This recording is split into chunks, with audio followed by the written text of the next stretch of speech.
इरिट star TV के मुअज़्ज़ज़ नाज़रीन में शकील अहमद आप तमाम देखने और सुनने वालों को मेरा अस्सलाम। नाज़रीन, दो नौ उम्र कज़न की अलमनाक मौत के बाद जो एक दूसरे के चंद घंटों के वक्फे में ही इंतकाल कर गए। गुज़श्ता शब बुध को देर गए मैनचेस्टर चिल्ड्रन अस्पताल में इंतकाल कर जाने वाले 13 साल की गली के इब्राहिम असगर और की गली जामा मस्जिद में इसके कज़न 14 साल असद शहजाद हुसैन की नमाज जनाजा में 100 के करीब अफराद ने शिरकत की, जो लीड्स के चिल्ड्रन अस्पताल में जुमरात की अली अल सुबह इंतकाल कर गए।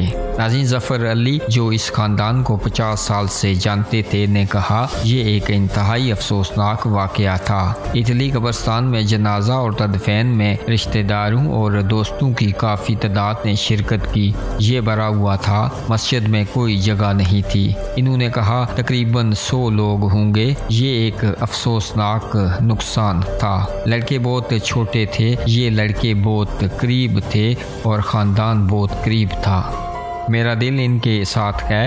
वो एक पुरसुकून लेकिन बहुत इज़्ज़तदार और प्यार करने वाला ख़ानदान था। इस नुकसान ने पूरी कम्युनिटी के दिलों को छू लिया है।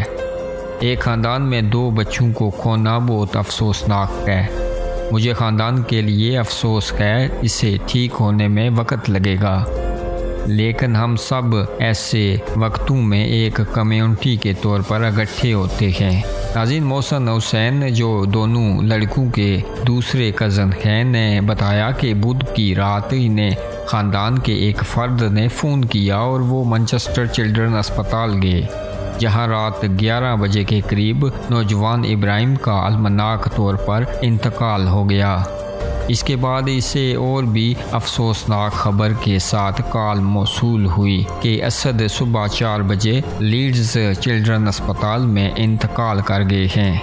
हुसैन ने मज़ीद कहा कि ये ख़ानदान के लिए बहुत मुश्किल वक़्त है। दोनों को ट्रिप ए इन्फेक्शन के साथ ऑक्सीजन पर रखा गया था। नाज़रीन, इस अफसोसनाक ख़बर के हवाले से आप अपनी राय का इज़हार कमेंट बॉक्स में ज़रूर कीजिएगा और मरने वालों के लिए दुआएं माफ़रत कीजिएगा।